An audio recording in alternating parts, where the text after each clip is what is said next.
So I used to think that anybody could get into tech. But after being in this for quite some time, teaching thousands and thousands and thousands of people, I hate to say it, but it's just not true, man. Everybody cannot get into tech. And there's just a few just baseline things, just a few bare minimum requirements that you gotta have to be able to do this. And if you don't fit into these buckets during this episode, maybe this is gonna be your sign to try something else. Or if you do fit into these buckets, maybe it'll be, your time or your sign to really take it to the next level.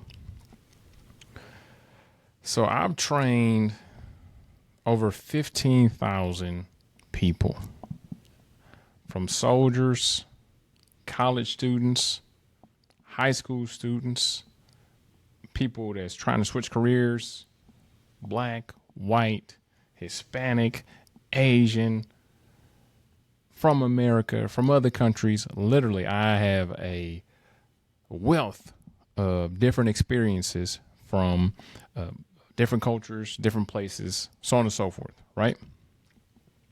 Now, some of these people, thrive, they did what they need to do, and they changed, their lives. Other people, they got frozen, they gave up, they got stuck, they faded away. It just was over with.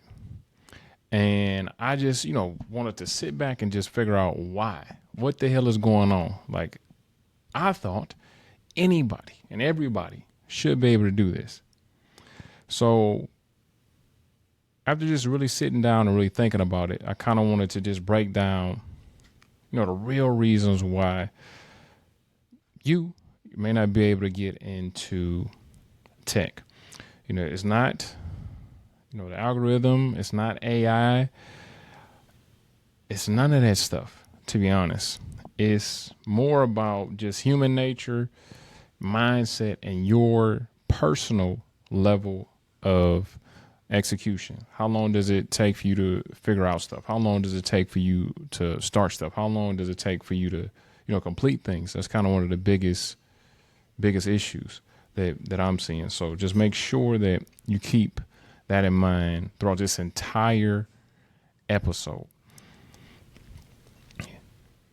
Reason number one why everybody can't be in tech, why everybody shouldn't get into tech. You can't be a dumbass, man. I'm sorry to tell you, but you cannot be a damn dummy. Intelligence matters a lot. I know we in the AI slop era. I know we in the do dumb shit, don't read books, be, the dumbest, most ignorant person is the most popular. But trust me, if you're looking to get a job, if you're looking to start a career that continues to go up in potential obligations, responsibilities, and most importantly, money, you can't be dumb, man. To be in tech, you need at least a baseline level of intelligence. You ain't got to be a fucking genius, but you have to have the ability to think critically, troubleshoot, be able to analyze, be a problem solver. And I think even more in today's society, people don't know how to sit still and learn something, right?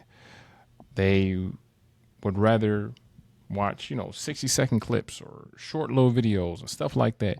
And that's not going to breed a real work ethic, a real sense of self, a real level of intelligence. That's one of the biggest reasons that I do more long form than I do short form stuff, right? So I'll do more, at least 10, 15, 20, 30 minutes of content, because to win in tech, you need to be able to sit the fuck down and listen, comprehend, and understand, and then execute on the things that you just learned, right? So I'm hoping to attract and help those that can do those things. In 60 seconds, what are you going to learn in 60 seconds, or a couple minutes? Just think about this. With the level of distractions, if you get on TikTok, if you get on Instagram and you can do that shit for hours and not remember none of the stuff that you looked at. That's a scary thing, man. Super scary, right? One of the biggest things that I saw is that Burning Glass, right? They're a jobs report organization. They said that 42, right? 42, almost half of IT roles, right? That's just in general, whether it's help desk, cybersecurity, AI, whatever. Almost 50%, 42% to be exact, of job roles expect for you to have analytical problem-solving skills. In tech, that's it. If everything's working fine, nobody gives a damn about you. As soon as something breaks, you need to know how to analyze it, critically think, and execute on whatever the issue is, right? You got to be able to do that. So if you're used to being fed the answer, if you're used to not sitting with stuff for a while, if you're used to, microwave stuff being happening right now, stuff happening as soon as you want it to, tech, just may not be where you need to be. You have to be able to problem solve. There's no way around that. So, for example, okay, let's say somebody watches a bunch of short videos, or they just memorize things, right? Let's say that somebody's got Security Plus, A Plus, Net Plus, CEH, CCNA, and a bunch of other fucking acronyms, but they don't have a job, right? It's because they did one thing. They memorized things, right? They're good at memorizing things, but they didn't actually pick up a skill set. They didn't understand what the question was truly asking. They didn't understand why they picked that answer.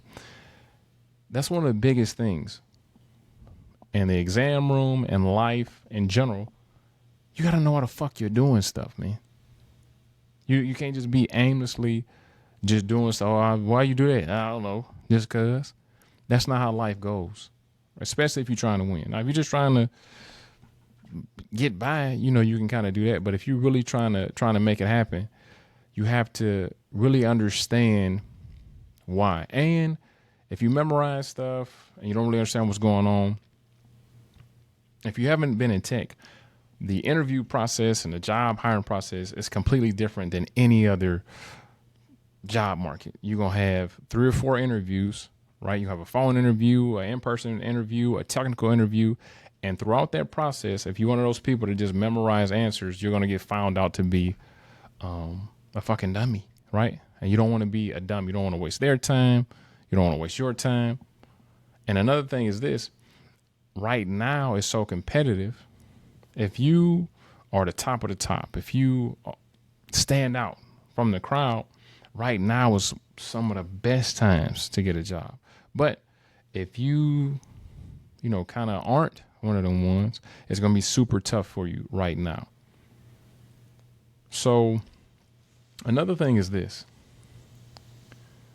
You have to be able to think, right? That's a super underrated skill. What the hell do you think before you put it in Chat GPT?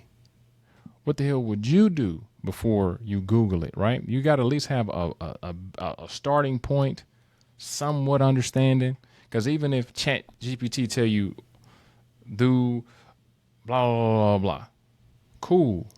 Do you know why it's telling you to do that? Or are you going to ask it, why am I doing that? You have to have a supercomputer up here, man, right? This is the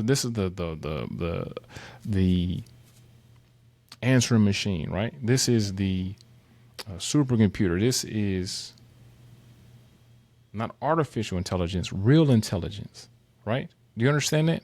ChatGPT and Google is trying to mimic artificially what the fuck your brain does on its own, right? So why don't you put something in it? Put something in your brain. So I had a student that passed A plus and got a job, right? A lot of people say, oh, A plus ain't worth it. Skip it. It ain't gonna do shit for you. But it's just not the certification. It's the skills that come with it. It's the thinking that comes with it, right? If you can, look, man, if you ready to cut this shit off, if I don't hurt your feelings, this is what you need to know. If you can solve problems, you can make money. That's all every business, every job does. It solves a problem for a particular person, a particular sector, a particular environment, right? So if you right now are in a job and you ain't solving no fucking problems, I don't know. It's going to look pretty rough for you. Right? I can't even think of a job where somebody's not solving a problem. Even if you're working at McDonald's, I'm hungry. That's the problem. You give me my shit through the drive-thru, cool. I'm not hungry anymore. Problem solved. That makes sense. So number one, you cannot be dumb. You have to have a certain level of intelligence starting out before you can even think about, getting into tech. The next thing is mindset, especially with how competitive things are. You have to look at this like it's sports, like it's the UFC. You go in an octagon with 30 other people. Whoever makes it out is going to be on top, because literally only the best of people are getting jobs. Only the best of the best of people are thriving right now. And it's evolving. You have to kind of stay on top of your game. And that, a lot of times that comes with the right mindset, right? So I'm seeing a lot of videos of people saying, hey, I've been out of work for 3 months, 6 months, a year. That's fucking crazy, man. Right? You got to have the wrong mindset. If you are literally out of work for that long and not getting a paycheck, you got to do something else. You have to really step back and say, why the hell am I not getting a job? And I'm actually going to tell you something next. So stick around. That's kind of counterintuitive. And you're kind of like, damn, I never thought about it like that. But if you've been out of work for that long, that looks crazy, and you're crazy. You got bills, especially you got a family. You can't just wait around for shit to happen, right? Even if you got to maybe go to a more junior level, or if you got to, I was in whatever you were in. I was in server administration. Now I need to go over to cybersecurity. Now I need to pivot to AI. Now I need to pivot to cloud. Now I need to go back to help desk. Whatever is popping, right? You got beggars, and you shouldn't beg anybody for anything. So I don't want to say it like that, but people don't have that many choices. Kind of have to give what they're given, right? Or have to take what they're given. So until it's your time again, right? Figure out what you need to do to get you some money. According to LinkedIn, right? They said that 94% of employees will stay longer at a company that invested in their growth and mindset, right? If you're growing, right? This is another thing. If you're learning new stuff, getting new stuff, you have to grow mentally with your mindset as well. The old you cannot take you to new places. One more time. The old you cannot take you to new places. You can't just get certified, right? You can't just get certified. That's not enough. You have to get several certifications. You have to keep on learning. You have to keep on getting more skills. You have to take on more responsibility. This is just how things go, right? There is no like instant gratification when it comes to this. You got to do this shit forever. You got to keep on getting certified. You got to keep on learning new stuff. You got to keep on changing and evolving, because technology, especially now, is changing and evolving, so much. You have to make sure that you got the right mindset. So according to McKinsey, they report that 50% of all employees will need reskilling by 2027. So that's a little bit over a year away, due to AI and just technology changing so much, right? So if you're looking for the bag, tech is where it's at. But if you're looking for something comfortable, if you're looking for something that's not going to challenge you, if you're looking for something that's going to allow you to remain the same, you got to do something else, man. Because this is not it. This is not the space for you. This is not the place for you. Now, the last thing I want to tell you is a little counterintuitive, and it may make you. Now, this last one is going to be a little crazy sounding, but stay with me. It's easier to get a job when you already got a job. I said it's easier to get a job when you already got a job. You may be saying, Rob, if I already got a job, the hell I need another job for? You may be burnt out. You may not be feeling it. May not be reaching your full potential. And the reason why it's easier for you to already have a job to get another job is that you don't come off as desperate, right? And you have leverage. Believe it or not, you may feel like you're moving and shaking, you good to go, you cool. But desperation is like seeping out of your pores. People can tell that you really need this job, that it's either this or back to the streets, right? So you just got to make sure that, or try to have some sort of leverage, right? And another thing is this: people that already have had a career, already have made, good money, they understand to get to that point, especially if they're starting another career, it's going to take time, it's going to take money, and it's going to take patience, right? And a strategy to get there. So they already probably know about working in, a corporate environment or a really professional environment. They understand communication, they understand professionalism, all that type of stuff, right? And believe it or not, I'm gonna tell you what nobody else wants to tell you. When you are unemployed, you are undesirable. That's just the fact. When you are unemployed, you are undesirable, right? Or if you're underemployed, or if, like I said, if you're just coming off as desperate, right? And some of you may be desperate, but just understand you have to make yourself valuable so you can get that leverage, so you can go in the interview, ask what you want to ask for. And hey, if you don't get the interview, or if you don't get the interview, or if you don't get the call back, or if you don't get the job, who gives a fuck? You already got a job, right? It takes so much stress off of your plate.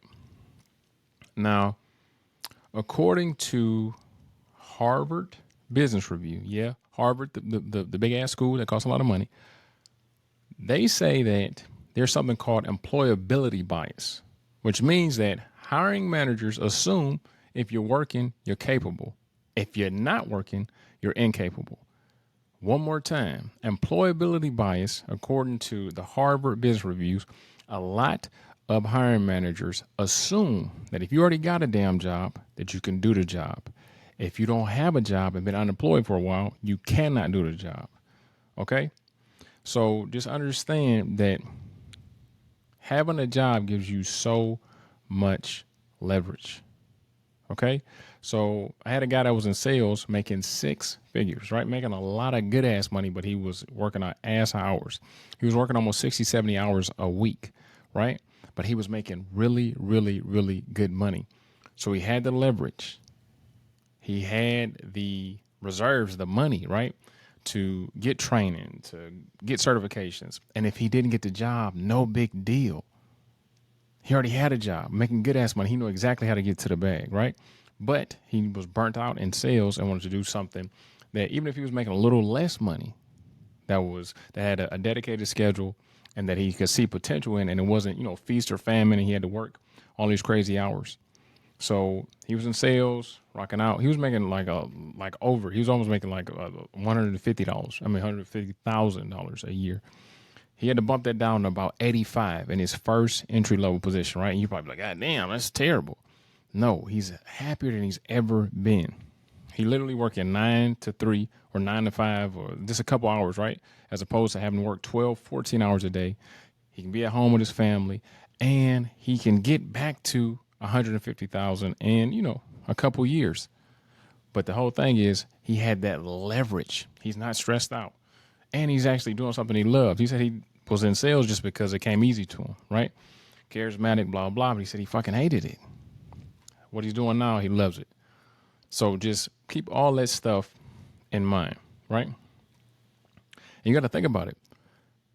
It's some people that's making 50, 60 or less with 2 or 3 jobs, working 60, 70 hours, right? So you got to, life is hard and shit is hard, but you got to choose which route you're going to take. Because you don't want to stretch yourself too thin. If you got 2, 3 jobs, you got kids, you got a family, you got this, you got that, you won't even have the capacity. You won't even have the room for creativity. You won't even have the room to fucking think about doing nothing else, right? So you gotta get that leverage.